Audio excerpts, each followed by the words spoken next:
ഗ്രാമപഞ്ചായത്തിനെ സമ്പൂർണ്ണ ശുചിത്വ ഗ്രാമമായി പ്രഖ്യാപിച്ചു. കഴിഞ്ഞ ഗാന്ധി ജയന്തി ദിനത്തിൽ തുടക്കമിട്ട മാലിന്യമുക്ത നവകേരളം ജനകീയ ക്യാമ്പയിൻ കുഴുപ്പള്ളി പഞ്ചായത്തിൽ വിജയകരമായി പൂർത്തിയാക്കിയതിനെ തുടർന്നാണ് പ്രഖ്യാപനം. അയ്യമ്പള്ളി സഹകരണ നിലയം ഓഡിറ്റോറിയത്തിൽ വെച്ച് നടന്ന പരിപാടിയിൽ മന്ത്രി സജി ചെറിയാനാണ് ശുചിത്വ ഗ്രാമമായി പ്രഖ്യാപിച്ചത്. KN ഉണ്ണികൃഷ്ണൻ MLA അധ്യക്ഷത വഹിച്ചു. ഇതോടൊപ്പം മികവ് പുലർത്തിയ സ്ഥാപനങ്ങളെ ആദരിച്ചു. Panchayat president KS Nibin, block panchayat vice president KA Sajith, advocate MB Shaini, KJ Joy, S Ranjini, Lijumon S, Lijo Joseph, Shaibi Gopalakrishnan, MM Pramukhan, Shanthini Prasad, Sini Jaison, EK Jayan തുടങ്ങിയ നിരവധി പ്രമുഖർ സംസാരിച്ചു. റോഡിന് ഫണ്ട് അനുവദിക്കുകയും അത് ഏകദേശം പൂർത്തീകരണത്തിലേക്ക് അടുത്തുകൊണ്ടിരിക്കുകയാണ്. അത് മാത്രമല്ല, നമ്മളുടെ അത്തരത്തിലുള്ള പ്രധാനപ്പെട്ട നിരവധി പദ്ധതികൾക്ക് അദ്ദേഹം ഫണ്ട് അനുവദിച്ചിട്ടുണ്ട്. അപ്പൊ അദ്ദേഹത്തോടുള്ള നന്ദി നമുക്ക് എല്ലാവർക്കും പറയാൻ വേണ്ടിയിട്ടുണ്ടാവും. ഏറെ സ്നേഹത്തോടെ, ഏറെ ആദരവോടെ ഉദ്ഘാടകനായിരിക്കുന്ന ഫിഷറീസ് സാംസ്കാരിക യുവജന വകുപ്പിന്റെ മന്ത്രി ശ്രീ സജി ചെറിയാൻ അവർക്ക് പഞ്ചായത്തിന്റെ പേരിലും കുഴുപ്പള്ളി പൗരാവലിക്ക് ചെയ്യുന്നതിന് വേണ്ടി പ്രേരിപ്പിച്ചുകൊണ്ടിരിക്കുന്ന നമ്മുടെ പ്രിയങ്കരായ ഹരിത കേരള മിഷൻ ആർപ്പിമാർ അവരെപ്പോഴും എല്ലാ ദിവസവും കുഴുപ്പള്ളിയിൽ ഉണ്ട് എന്ന അവസ്ഥയാണ്. നമ്മളോടൊപ്പം എല്ലാ കാര്യങ്ങളിലും അവർ പങ്കെടുത്തുകൊണ്ടിരിക്കുകയാണ്. രണ്ടുപേരാണ് അതിൽ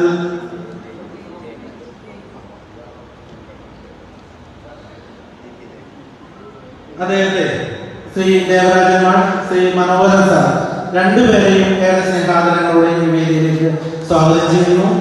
അതുപോലെ തന്നെ വൈപ്പിൻ ബ്ലോക്ക് പഞ്ചായത്തിന്റെ ക്ഷേമകാര്യ standing committee chairman Shri EK Jayan, അദ്ദേഹത്തെ ഏറെ സ്നേഹത്തോടെ ഈ വേദി ശ്രീമതി മായാദേവിയെ ഈ വേദിയിലേക്ക് സ്വാഗതം ചെയ്യുന്നു. കുഴുപ്പള്ളി ഗ്രാമപഞ്ചായത്തിന്റെ സെക്രട്ടറി ശ്രീ ബെൻസി, മറ്റു പ്രിയപ്പെട്ട ഞങ്ങളുടെ ടീം മെമ്പേഴ്സായ കുഴുപ്പള്ളി ഗ്രാമപഞ്ചായത്തിലെ ജീവനക്കാർ, ഓഫീസർമാർ എല്ലാവരെയും ഏറെ സ്നേഹാദരങ്ങളോടെ ഈ വേദിയിലേക്ക് സ്വാഗതം ചെയ്യുന്നു.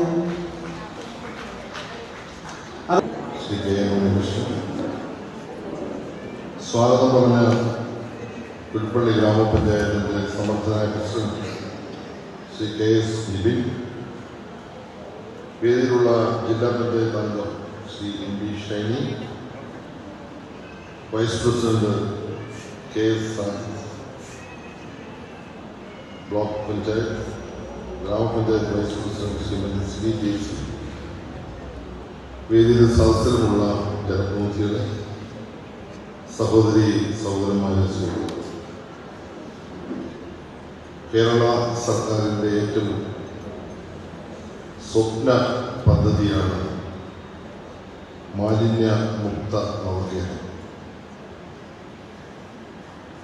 ഒരുപക്ഷെ ഇന്ത്യയിൽ ഏറ്റവും ആദ്യം മാലിന്യമുക്തമാകുന്ന സംസ്ഥാനം കേരളം മാറാൻ പോകുന്നു എന്ന സന്തോഷത്തിലാണ് നമ്മളെല്ലാവരും. അടുത്ത മാസം ഔദ്യോഗികമായ പ്രഖ്യാപനം നടത്തുന്നതിന് മുമ്പ് തന്നെ കുഴുപ്പള്ളി ഗ്രാമപഞ്ചായത്ത് സമ്പൂർണ്ണ ശുചിത്വ ഗ്രാമപഞ്ചായത്തായി പ്രഖ്യാപിക്കാൻ കഴിഞ്ഞത് ഞാൻ അതിയായി സന്തോഷിക്കുകയാണ്. ഓരോ ഗ്രാമപഞ്ചായത്തുകളും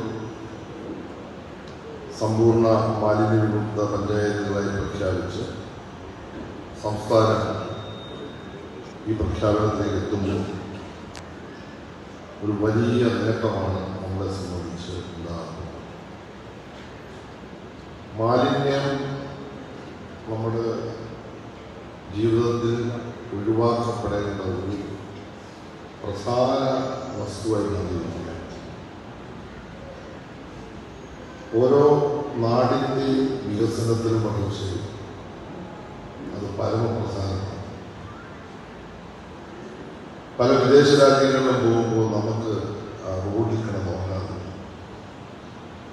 ഓടെ കിടന്നുറങ്ങാതെ,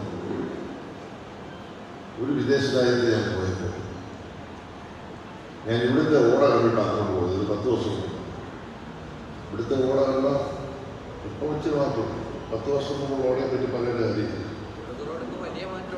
ഇപ്പൊ വലിയ മാറ്റം. 10 വർഷം മുമ്പുള്ള ഓട, 10 വർഷം മുമ്പുള്ള ഓട കേരളത്തിൽ മൂക്ക് കുത്തിപ്പിടിക്കാതെ ഓടയുടെ സൈഡിലൂടെ പോകാൻ പറ്റത്തില്ല. അത്തരത്തിലുള്ള ഓടയാണ്. വീട്ടത്തിൽ സ്ലാബ് ചത്ത് കഴിഞ്ഞാൽ നമ്മൾ കുഴിയെടുത്തിട്ട് കെട്ടി വൃത്തിയാക്കി സ്ലാബ് എടുക്കുന്നത് പോലാണ് നമ്മുടെ ഓട. അകത്ത് മുഴുവൻ ശവമാണ്. പക്ഷെ മണം പുറത്തോട്ട് വരാതിരിക്കാൻ സാധ്യത. അപ്പം ഞാൻ ആ രാജ്യത്ത് നിന്നപ്പോൾ ഈ ഓടയ്ക്ക് സ്ലാബില്ല. അപ്പം ഞാൻ വിചാരിച്ചു എൻ്റെ കൂടെ വന്ന ആളുടെ ഞാൻ ചോദിച്ചിട്ട് ഈ നാട്ടിൽ ഓടയ്ക്ക് സ്ലാബില്ല. അപ്പം എന്നോട് പറഞ്ഞു ഇവിടെ ഓടയ്ക്ക് സ്ലാബില്ല. അതിൻ്റെ കാരണം എല്ലാ ദിവസവും അവർ ക്ലീൻ ചെയ്യും. ഒഴുകി വരുന്ന ഈ മാലിന്യം വെള്ളം പൂർണ്ണമായി ഒഴുകിപ്പോകണം. ഒഴുകിപ്പോകാൻ എന്തെങ്കിലും തടസ്സമുണ്ടെങ്കിൽ പിറ്റേ ദിവസം ആ ഭാഗം ക്ലീൻ ചെയ്ത് ഒഴുകി. അതായത് പറഞ്ഞ ഓടെ കിടന്ന് ഉറങ്ങാതെ. അപ്പൊ എത്ര മനോഹരമായി 10 വർഷം ഉണ്ടാകാൻ. ആ രാജ്യത്തിന്റെ റോഡുകളിലൂടെ സഞ്ചരിക്കുമ്പോൾ നമുക്ക് വലിയ ആവേശം തോന്നും. കാരണം അതിന്റെ മനോഹരമായ ചെടികൾ ഇങ്ങനെ റോഡിന്റെ ഓടയുടെ സൈഡിൽ ഇങ്ങനെ വെച്ചു പിടിപ്പിച്ചു. ഒരു സിഗരറ്റ് കുത്തി, ഒരു കടലാസ് കഷ്ണം ആ റോഡിലോ ആ ഓടയിലോ നിക്ഷേപിച്ചാൽ വിവരം വരും. അതായത് പ്രധാനമന്ത്രി നിക്ഷേപിച്ചാലും വിവരം വരും. എല്ലായിടും ക്യാമറ വെച്ചിരിക്കുക. ഞങ്ങളൊരു 4-5 മലയാളികളായിരുന്നു പോയത്. സാധാരണ സ്വാഭാവികമല്ല നമ്മുടെ ശീലം. നമ്മൾ യൂട്യൂബ് കൊണ്ട് അങ്ങനെ എൻ്റെ കൂട്ടത്തിൽ വന്നൊരാൾ കടലാസ് അവിടെ ചുരുട്ടി. പക്ഷേ കൂടെ വന്ന ആൾ പറഞ്ഞു, അവിടെ കൊണ്ടുപോകാൻ ഈ സഞ്ചാരത്തിൽ ഞങ്ങളുടെ ഒപ്പം വന്ന ആൾ പറഞ്ഞു, എൻ്റെ പൊന്നു സാർ ഉത്തരവില്ല, സാർ ഈ കടലാസ് ഈ ചുരുട്ടി വിട്ടാൽ ശിക്ഷയിരിക്കാം. കാരണം ഞാൻ ഇതിൻ്റെ സിറ്റിസണാണ്. എൻ്റെ പേരിൽ ഇപ്പോൾ $100 ശിക്ഷിക്കും. അപ്പോൾ അവിടെ ഒരു മാലിന്യവും അവർ വലിച്ചെറിയത്തില്ല. പക്ഷെ ഓരോ വീടിൻ്റെ മുമ്പിൽ 3 ഡസ്റ്റ്ബിനുണ്ട്. ഞാൻ പറയാൻ കാര്യം കുഴിപ്പള്ളിക്കാർ സമ്പൂർണ്ണ മാലിന്യത്തെ പ്രഖ്യാപിച്ചാൽ ഇത് ചെയ്യേണ്ട കാര്യം പറയുന്നത്.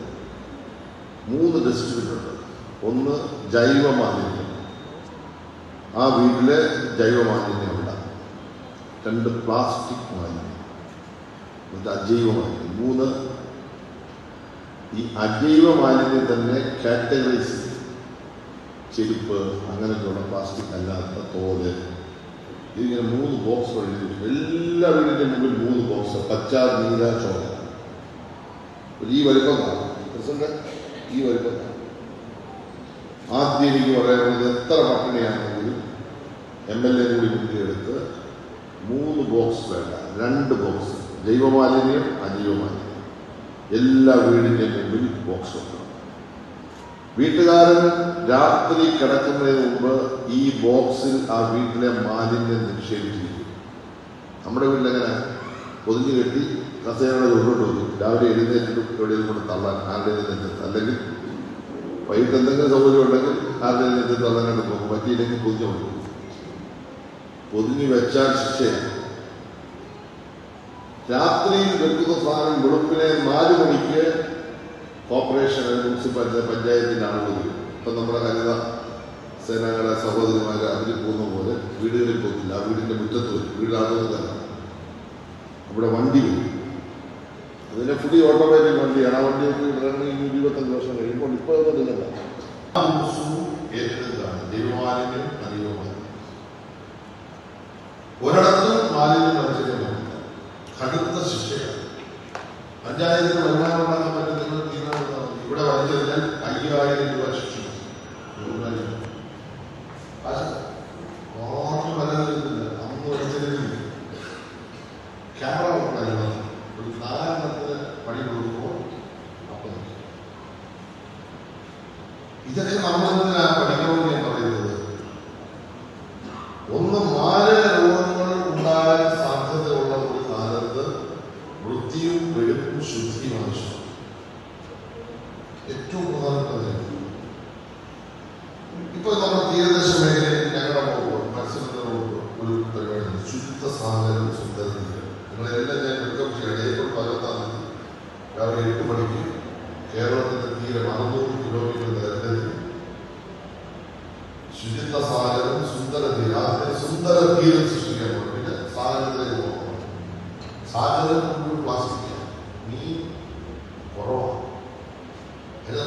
കാരണം സമുദ്രത്തിലെ ഉത്പാദനം കുറവാണ് എന്ന് പറയുന്നതിന്റെ പഠനം നമ്മൾ പ്രധാന കാരണം പ്ലാസ്റ്റിക് മാലിന്യം.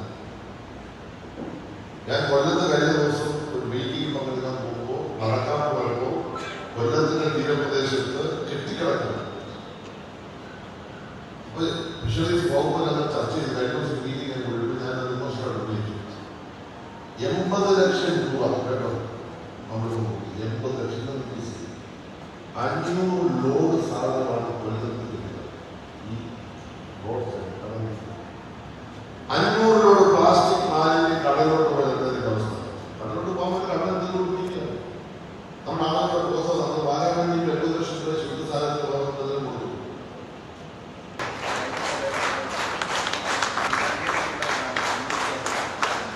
വിവിധ സാമൂഹ്യ സന്നദ്ധ സംഘടനകളെയും രാഷ്ട്രീയ പാർട്ടിയെയും അതുപോലെ തന്നെ കുടുംബശ്രീ അംഗങ്ങളെയും എല്ലാവരെയും, മാത്രമല്ല ഈ പ്രവർത്തനങ്ങളെല്ലാം ഏകോപിപ്പിക്കുന്നത് മണ്ഡലത്തിലാകെ നമുക്കെല്ലാവർക്കും നേതൃത്വം നൽകിയ ദേവരാജൻ മാഷിനെ പോലുള്ള ബഹുമാന്യരായ വ്യക്തിത്വങ്ങളെല്ലാം ഞാൻ ഹൃദയപൂർവ്വം അവരെ ഉദ്ഘാടനം ചെയ്യുകയാണ്. നമ്മളൊരു കൊല്ലക്കാലം വളരെ കഠിനമായ പരിശ്രമത്തിൽ സാമൂഹ്യ പ്രശ്നമായി മാറിയ ഒന്നാണ് മാലിന്യത്തിന്റെ പ്രശ്നം. ലോകത്ത് ശാസ്ത്ര സാങ്കേതിക രംഗത്ത് വന്ന ഒരുപാട് മാറ്റങ്ങൾ, ഇതിന്റെ സംസ്കരണത്തിന് ആവശ്യമായിട്ടുള്ള ഒരുപാട് ഉപാധികൾ നമ്മുടെ മുമ്പിൽ വരികയുണ്ടായി. അപ്പോൾ ആ സാധ്യതകളെല്ലാം നമുക്ക് ഉപയോഗപ്പെടുത്താൻ കഴിയണം. ശക്തമായ ബോധവൽക്കരണം നമുക്ക് ഇനിയും തുടരേണ്ടതുണ്ട്. നമ്മുടെ സർക്കാരിന്റെ ഏറ്റവും സജീവമായ ശ്രദ്ധ പതിഞ്ഞ ഒരു മേഖലയാണ് ഇതെന്ന് നിങ്ങൾക്കറിയാം. പ്രത്യേകിച്ച് ബ്രഹ്മപുരത്തുണ്ടായ തീപിടുത്തത്തെ തുടർന്ന് ഇനി ഒരിക്കലും അത് സംഭവിക്കാതിരിക്കാൻ വേണ്ടി ഏക്കർ കണക്കിന് ഭൂമിയിൽ BPC എന്ന സഹായത്തോടുകൂടി എത്ര മാലിന്യങ്ങൾ വന്നാലും അത് സംസ്കരിക്കാനുള്ള ആധുനികമായിട്ടുള്ള മറ്റൊരു സംവിധാനം അത് ഒരുങ്ങിക്കഴിഞ്ഞിരിക്കുകയാണ്. അപ്പൊ അതിന്റെ എല്ലാ ഉദ്ഘാടനം ബഹുമാന്യനായ മുഖ്യമന്ത്രി അടുത്ത ദിവസങ്ങളിൽ അത് നിർവഹിക്കാൻ പോവുകയാണ്. അപ്പൊ ഈ മാലിന്യ നിർമ്മാർജ്ജനവുമായി ബന്ധപ്പെട്ട് മാലിന്യമുക്ത കേരളം എന്നുള്ള കേരളത്തിന്റെ ഔദ്യോഗികമായ പ്രഖ്യാപനത്തിന് മുമ്പ് തന്നെ നമ്മുടെ പഞ്ചായത്തിൽ നേട്ടം കൈവരിച്ചതിൽ ഒരിക്കൽ കൂടി ഞാൻ അഭിനന്ദിക്കുകയാണ്. നമ്മളെല്ലാവരും മനസ്സിൽ വെച്ച് കഴിഞ്ഞാൽ നമുക്ക് ഒരുപാട് മാറ്റങ്ങൾ ഉണ്ടാക്കാൻ കഴിയും. ഐക്യമത്യം മഹാബലം എന്ന് പറയുന്നത് പോലെ എല്ലാ കൊടിയടയാളങ്ങൾക്കും മതജാതി ചിഹ്നങ്ങൾക്കും ഒപ്പം ഒരുമിച്ച് നാം നിന്നാൽ പലതും നമുക്ക് നേടാൻ കഴിയുമെന്നുള്ളതിന്റെ സാക്ഷ്യപത്രമാണ് ഈ നേട്ടം എന്ന് ഞാൻ കരുതുകയാണ്. ഗ്രാമപഞ്ചായത്ത്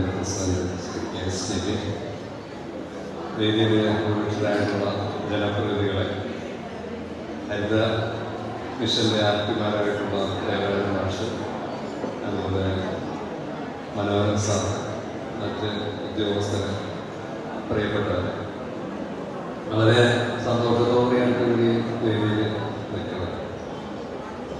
ഒട്ടും പ്രതീക്ഷിക്കാതെയാണ് ബ്ലോക്ക് പഞ്ചായത്തിന്റെ അവാർഡിന്റെ നമ്മൾ ഇവിടെ എത്തിക്കഴിഞ്ഞപ്പോഴാണ് മനസ്സിലായത്. ബ്ലോക്ക് പഞ്ചായത്ത് ഓഫീസ് ഈ കുഴപ്പള്ളി ഗ്രാമപഞ്ചായത്തിലെ ഏറ്റവും മികച്ച ഹരിത ഓഫീസായിട്ട് തെരഞ്ഞെടുത്ത കുഴപ്പള്ളി ഗ്രാമപഞ്ചായത്തിനെ വൈപ്പി ബ്ലോക്ക് പഞ്ചായത്തിലെ എല്ലാ ജനപ്രതിനിധികൾക്കും ജീവനക്കാർക്കും വേണ്ടി വളരെ സന്തോഷത്തോടുകൂടി അതിന്റെ നന്ദി ഞങ്ങൾ പ്രകാശിപ്പിക്കുകയാണ്. നമ്മൾക്ക് ഇവിടെ കുഴപ്പള്ളി ഗ്രാമപഞ്ചായത്ത് ജില്ലയിലെ ശുചിത്വ പഞ്ചായത്തുകളിൽ ഒന്നായി ഞാൻ മനസ്സിലാക്കുന്നത് 3ാമത്തെ ഗ്രാമപഞ്ചായത്തായിട്ടാണ് തെരഞ്ഞെടുക്കപ്പെട്ടിട്ടുള്ളത്. തീർച്ചയായും കുഴപ്പള്ളി ഗ്രാമപഞ്ചായത്തിന്റെ പ്രവർത്തനങ്ങളെ ബ്ലോക്ക് പഞ്ചായത്ത് പല സന്ദർഭങ്ങളിലും വലിയ സന്തോഷത്തോടുകൂടി തന്നെയാണ് നോക്കിക്കണ്ടിട്ടുള്ളത്. പലപ്പോഴും ഞാൻ ഇതിനു മുമ്പ് സൂചിപ്പിച്ചിട്ടുള്ളത് കാര്യമാണ്, 5 ഗ്രാമപഞ്ചായത്ത് പ്രസിഡന്റുമാരും തെരഞ്ഞെടുപ്പിൽ ആദ്യമായിട്ട് ഇറങ്ങുകയും പൊതുപ്രവർത്തന രംഗത്തേക്ക് ഇറങ്ങുകയും മെമ്പറായി പഞ്ചായത്ത് പ്രസിഡന്റായി ആദ്യം തന്നെ മാറുകയും ചെയ്ത ചെറുപ്പക്കാരനായുള്ള ശ്രീ KS നബീന്റെ നേതൃത്വത്തിൽ ഈ ഭരണസമിതി അംഗങ്ങളാകെ മറ്റ് ഗ്രാമപഞ്ചായത്തുകൾക്ക് മാതൃകയാകുന്ന രൂപത്തിലുള്ള പ്രവർത്തനങ്ങളാണ് നടത്തിക്കൊണ്ടിരിക്കുന്നത് എന്നൊരിക്കൽ കൂടി സൂചിപ്പിക്കാൻ ഇപ്പോഴത്തെ ഈ പ്രഖ്യാപനത്തോടുകൂടി കഴിഞ്ഞിട്ടുണ്ട്.